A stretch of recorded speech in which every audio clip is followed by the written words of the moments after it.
নবী যখন মিরাজের রাতে নবী যখন মিরাজের রাতে দোজাকে দেখতে যায় নবী যখন মিরাজের রাতে দোজাকে দেখতে যায় দেখে বেশি বেশি নারী জাতি জ্বলছে সেথায় দেখে বেশি বেশি নারী জাতি জ্বলছে সেথায় ফিরে এসে নবী আমার কেঁদে বগো ভাষায় ফিরে এসে নবী আমার কেঁদে বগো ভাষায় মা ফাতেমা নবীর কাছে কারণ জানতে চায়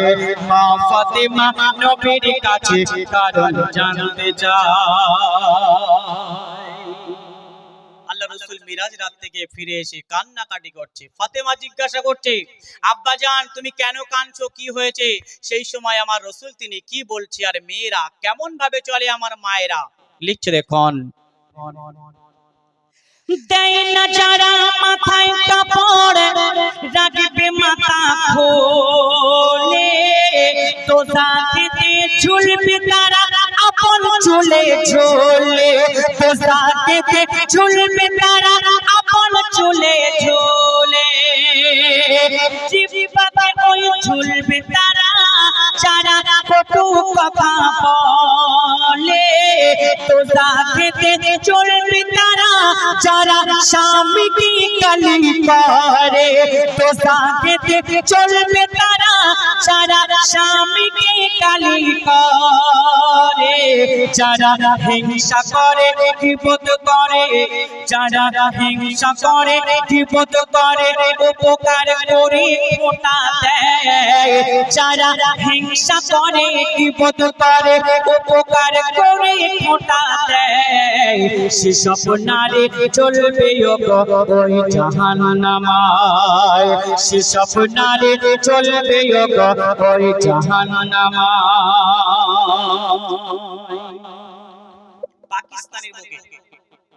পাকিস্তানের বুকে একটা মেয়ে ছিল, সেই মেয়েটা নামাজ পড়তো, রোজা করতো, দান করতো, কিন্তু তিনি যখন মারা যাওয়ার পরে কবরবাসীরা কবর খুঁড়তে গিয়ে কি ঘটনা কি ঘটেছিল দেখেছিল, মা বোনেরা মন দিয়ে শুনবেন। ওই পাকিস্তানের করাচিতে এক নারী যখন মারা যায় গ্রামবাসীরা তখন ওই নারীর কবর খুঁড়তে যায় গ্রামবাসীরা তখন ওই নারীর কবর খুঁড়তে যায় কবর খুঁড়ে তারা তখন অবাক সবাই হয়ে যায় কবর খুঁড়ে তারা তখন অবাক সবাই হয়ে যায় কেন দেখে ৭০টা সাপ এসে ঘুরছে সারা কবরময় ৭০টা সাপ এসে ঘুরছে সারা কবরময় ওই নারীর জন্য আরো দুটি কবর খোঁড়া হয় ওই নারীর জন্য আরো দুটি কবর খোঁড়া হয় প্রথম কবরের মতো সাপ বাহির হয় প্রথম কবরের মতো সাপ বাহির হয় নবী যখন মিরাজ রাতে দোজাকে দেখতে যায় নবী যখন মিরাজ রাতে দোজাকে দেখতে যায় দেখে বেশি বেশি নারী জাতি জ্বলছে সেটা ফিরে এসে নবী আমার ফিরে এসে নবী আমার কেঁদে বগো ভাষায় মা ফাতেমা নবীর কাছে কারণ জানতে চায়।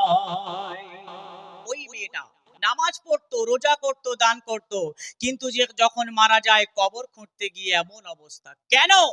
আলেম ওলামাদের ডাকা হলো, ওই মেয়ের আব্বাজানকে ধরে আনা হলো, ডাকা হলো, ডেকার পরে জিজ্ঞাসা করা হচ্ছে তোমার মেয়ের কবরে এমন অবস্থা কেন?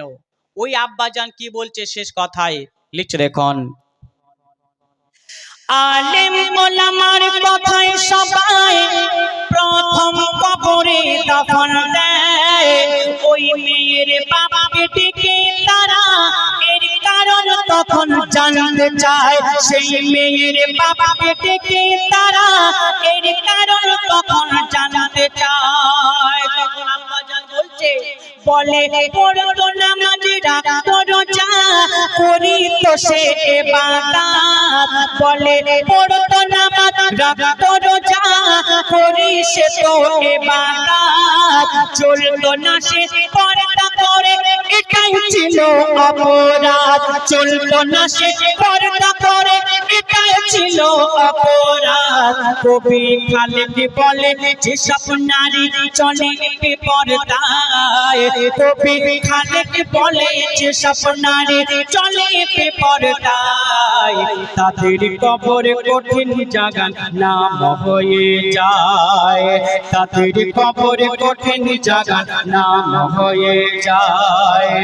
নবী যখন মেরাজ রাতে দোজখ দেখতে যায় নবী যখন মেরাজ রাতে দোজখ দেখতে যায় দেখে বেশি বেশি নারী জাতি জ্বলছে সেথায়